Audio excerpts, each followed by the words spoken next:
Olá, senhoras e senhores, estamos iniciando mais um Conexão Jurídica Entrevista.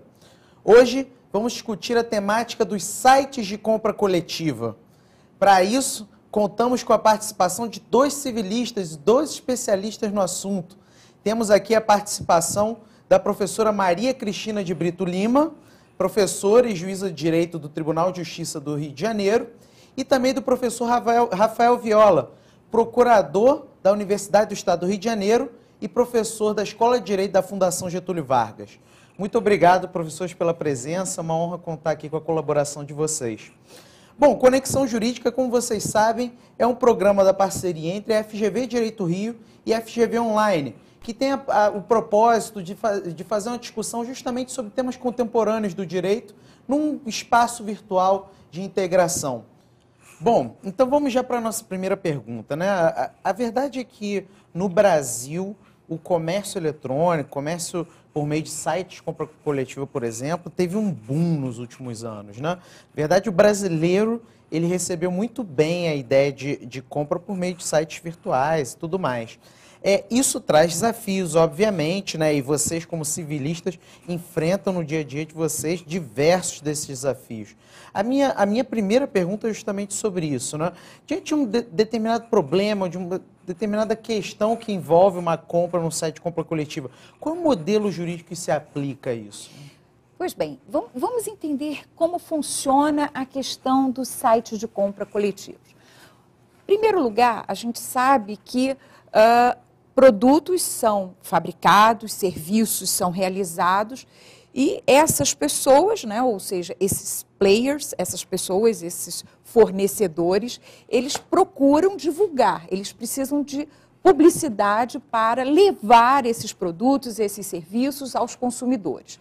Então, eles se valem dos sites coletivos para que esses sites, à medida que têm maior acesso aos consumidores, possam arregimentar um maior número de consumidores. Os consumidores, por sua vez, procuram esses sites porque, obviamente, confiam que esses sites trazem melhores ofertas para eles. Então, qual o papel desse site? O papel do site é o papel de mediação. Eles aproximam o fornecedor do consumidor. Então, o papel, ou vamos assim dizer, o modelo jurídico é o de corretagem. É o papel que o site ou os sites de compra coletivas fazem. Acho que a professora foi no ponto fundamental, né? O trabalho desses sites coletivos é realmente alcançar o maior número de consumidores possíveis, né? Quando a gente está falando de comércio eletrônico, é a promoção da confiança do consumidor. É importantíssimo a gente resguardar o consumidor e nessa contratação de compras coletivas de sites coletivos, é extremamente importante a gente pensar como esses modelos de corretagem eles vão se aplicar conjuntamente com o Código de Defesa do Consumidor e em que medida nós vamos conseguir proteger o consumidor. É interessante que quando a gente fala em corretagem, a gente tem que lembrar que o corretor ele tem um posicionamento que também não é esquecido pelos sites de compra coletiva, ou seja, tem que haver também por parte dele prudência e diligência na hora da oferta. Ele não pode também sair ofertando sem conhecer quem, né, vamos assim dizer, está fazendo essa oferta. Ele tem que saber quem é esse fornecedor, quem é esse produtor.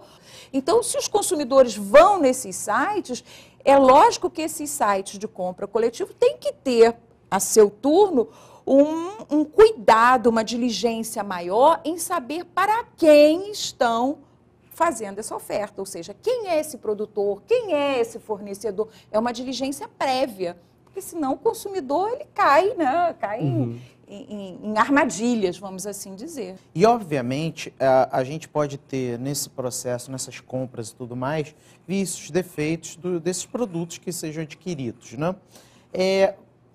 No final das contas, eu, consumidor, que compro uma viagem, compro um eletrodoméstico ou compro um jantar num restaurante, eventualmente o meu serviço não é prestado ou tem algum problema técnico e por aí vai. De quem é a responsabilidade? É do site? A responsabilidade é da empresa fornecedora, a responsabilidade é do consumidor em alguns casos. No final das contas, quem deve ser acionado, por exemplo, num problema desse tipo, né? Como é um modelo diferente de contratação, existem muitas dúvidas quem assume que tipo de obrigação. Porque são questões bem diferentes. A gente tem que pensar quais são as obrigações que o site de compras coletivas assume e quais são as obrigações que o fornecedor que está fazendo aquela publicidade assume. Então, são duas questões bem diferentes. É evidente que toda falha no produto adquirido ou no serviço adquirido através do site de compras coletivas, o próprio fornecedor anunciante, ele é responsável. Então, comprou aquele dia no salão de cabeleireiro, né? E aí o rapaz utilizou um produto que de alguma forma trouxe algum dano à saúde do consumidor, o consumidor pode diretamente ajuizar o fornecedor que lhe prestou esse serviço, isso é o anunciante. Agora, qual é a obrigação que o site de compra coletiva assume? E isso acho que vai bem no ponto que a professora estava colocando, né? É um contrato de corretagem. Ele assume aquela obrigação de que aquele produto, aquele serviço está disponível, será cumprido, será prestado e prestado adequadamente. E ele tem que também, o site de compras coletivos, esse é um ponto fundamental, um dever de informação. Então, ele já no momento da venda, ele tem que prestar todas as informações relevantes ao contrato, porque o consumidor tem um direito básico à informação. Então, essa falha na informação caracteriza uma falha do serviço do site de compras coletivas. Ou o serviço que não é prestado da forma como foi anunciado também vai caracterizar uma falha na prestação do serviço do site de compras coletivas. E aí sim, quando a gente caracteriza esse defeito na falha da prestação do serviço do site de compras coletivas, que é a corretagem, aí sim o consumidor vai poder demandar perante a ele. Vamos pegar esse exemplo do cabeleireiro, né? A empresa do cabeleireiro, né, ela procura o site de compra coletivas e diz assim, olha, eu tenho aqui um serviço interessante, que é um serviço de massagens e cortes, e eu quero oferecer esse serviço. Por que esse serviço é interessante para a empresa de cabeleireiro? Ele quer levar o nome da empresa dele ao maior número de consumidores. Então, ele vai, por uma estratégia de negócio dele, reduzir o preço daquele serviço e vai oferecer. Então, quando ele procura essa empresa de site coletivo, de vendas coletivas, né, porque o consumidor vai comprar, ele presta todas as informações a respeito daquele serviço, sabendo que ele vai vender aquele serviço a um preço reduzido, porque é esse o negócio. E o site de vendas coletivas ou de compras coletivas para o consumidor vai, mediante essas informações, prestar essas mesmas informações e receber uma comissão dessa empresa de cabeleireiro, porque esse é o contrato de corretagem, e vai prestar essas informações. Então, lógico, essas informações que ele está prestando são aquelas informações que ele, site, recebeu daquela empresa que o contratou. Cabe a ele, como corretor, né, checar, lógico, aquelas informações básicas, verificar se estão corretas. Lógico, eu estou falando aqui das informações mínimas, não estou falando das informações técnicas específicas. Ele vai usar um produto X determinado, não. Mas as informações mínimas, é um corte, é uma massagem e tudo mais. Lógico que se quando ele repassar essas informações com falhas para o consumidor, e aí cai naquela questão que o professor Rafael acabou de falar. Ele responde pelas falhas, porque houve defeito na prestação do serviço dele. Mas nem tudo acontece dele, né? Pode ter sido falha da empresa que o contratou. Aí sim, não tenha dúvida, aí é da própria empresa. Agora eu quero pensar o cidadão, o consumidor. Ele consumiu, ou então ele está pensando em fazer uma compra. Onde é que fica e se é que tem espaço para discutir a boa-fé do consumidor? A boa-fé do consumidor, ela está presente especialmente nas ofertas que lhe são feitas, né? Esse ponto é importante, nós já vimos fatos incríveis como o consumidor pode ser facilmente levado a acreditar, né, que Eu até trouxe um exemplo aqui, pensei num exemplo, vivenciei um caso em que o consumidor foi levado a comprar, porque é uma coisa interessante, o site de compra coletivo muitas vezes te faz adquirir uma coisa, um bem, um serviço, que você necessariamente não precisa naquele momento, mas o apelo, né, é tão grande, né, que você adquire. E um determinado consumidor, isso foi um caso verídico que foi parar nos tribunais, ele adquiriu um final de semana numa praia em Santa Catarina. Né? Era uma praia daquelas belíssimas de Santa Catarina e tal. E ele não verificou, ele não viu, ele na verdade diz que não estava escrito. Só que no final das contas, aquele final de semana na praia de Santa Catarina só podia ser utilizado no mês de julho. E julho em Santa Catarina raramente faz sol. Então, quem compra um final de semana em Santa Catarina, numa praia de Santa Catarina, compra para ter sol, né? E, na verdade, ele alegava que não foi dito a ele que era somente para ser utilizado no mês de julho. Então, ele teve a boa-fé dele traída no momento que, se ele soubesse que só poderia utilizar aquele final de semana na praia em julho, ele certamente não teria comprado, porque o que ele queria era um final de semana com sol na praia, numa daquelas praias, eu não me lembro o nome, não sei se era Joaquina, tem uma praia chamada Joaquina, eu não sei, uma praia daquelas bonitas lá e tal. E, então, como a boa-fé é importante, ela é fundamental, não é? Você não acha, professor Rafael? Eu acho que aqui a gente tem que realmente fazer um parênteses, né? Me dou até uma liberdade de falar algo que não é tão técnico, né? Mas que acabou a chamada Lei de Gerson no Brasil, né? A ideia é essa. Porque a boa-fé, ele é um princípio tão importante nas relações contratuais que ele impõe um dever de lealdade de todas as partes, né? Um padrão ético de conduta no desenvolvimento de uma relação contratual.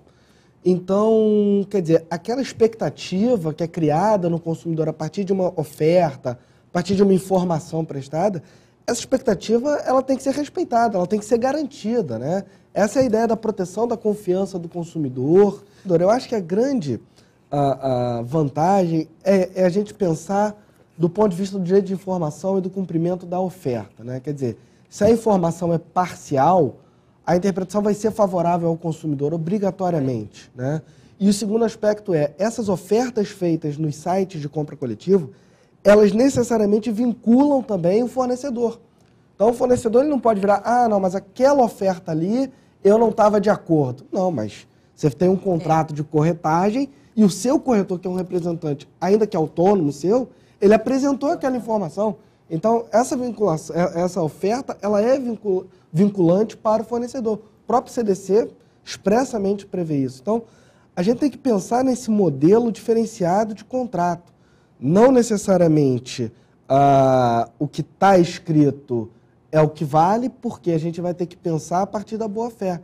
Vocês ressaltando esses exemplos, veio aqui na minha mente 2 exemplos que são bastante visíveis e são bastante assim, distoantes e bastante que revelam muito essa questão. Um é o exemplo de uma venda de viagem para um determinado país no Caribe, e aí é justamente como a professora colocou, que vende no período X, né? E no caso dessa venda era justamente no período de tornados no país. E o outro exemplo que eu também achei bastante interessante para aqui, para a nossa discussão, isso daí eu recebi no e-mail, era uma venda de um carro popular, ia sair um novo modelo, né?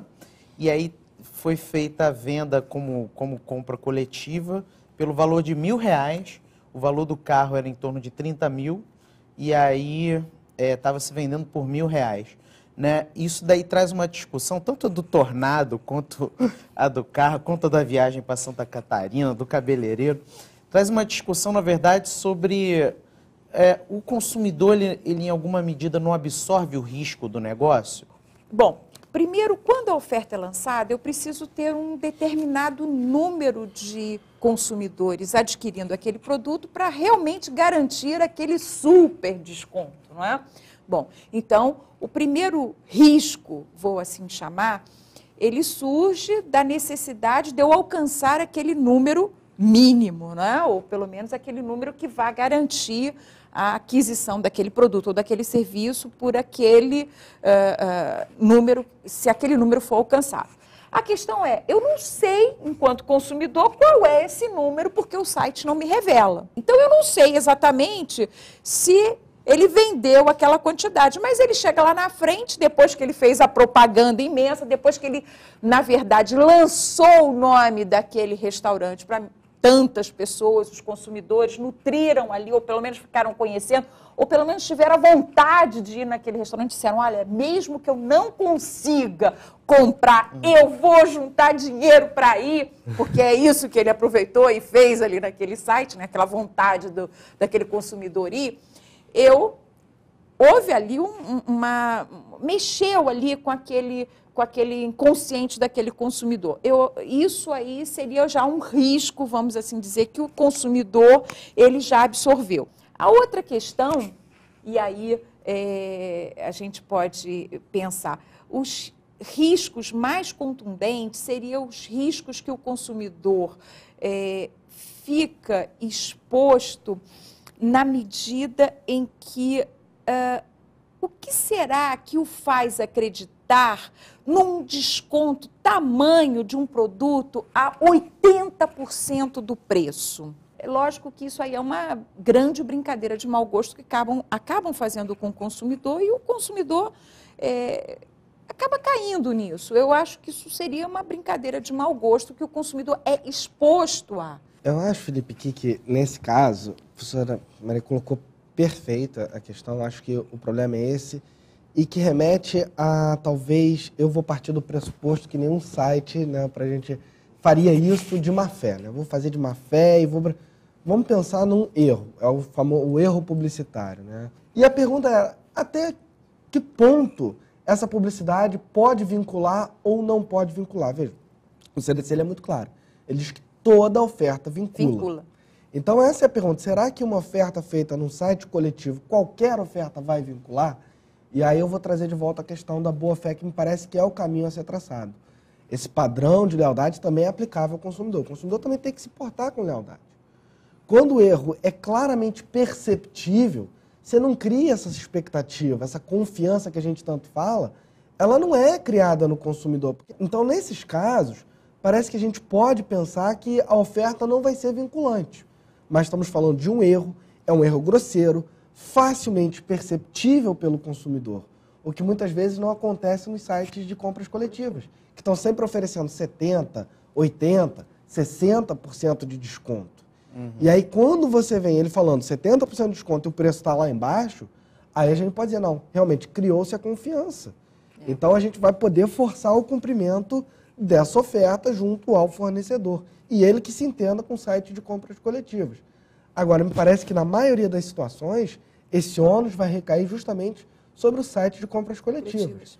Bom, professores, a gente tem um minutinho ainda para uma palavrinha final de vocês.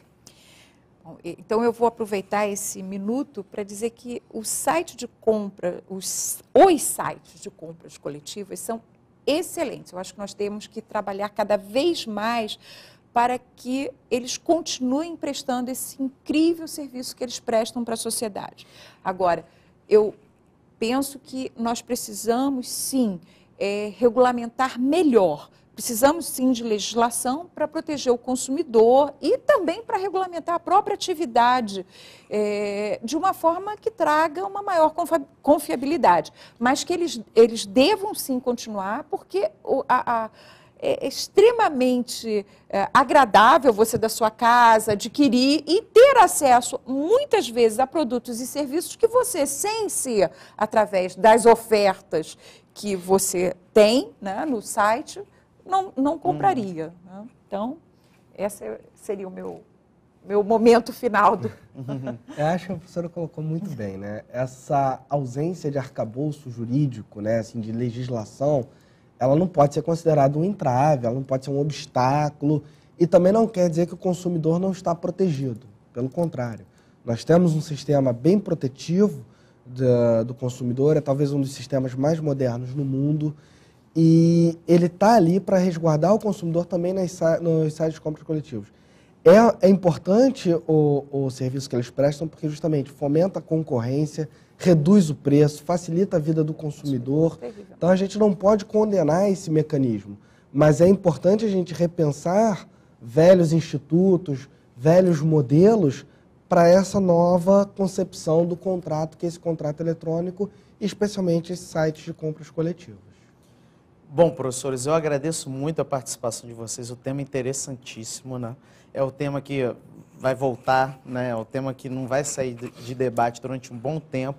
Então, agradeço muito a participação e a colaboração de vocês, a disponibilidade também de estar aqui, né? Foi um prazer estar aqui. Foi um prazer, foi uma honra, a gente que agradece, na verdade. Muito bom, muito bom. Muito obrigado. E você aí que está assistindo o nosso Conexão Jurídica Entrevista, pode também contribuir com críticas, sugestões, questões. E para isso pode utilizar o nosso e-mail, né? O conexão.jurídica@fgv.br. Para nós vai ser uma grande satisfação receber a sua colaboração também pelo nosso e-mail.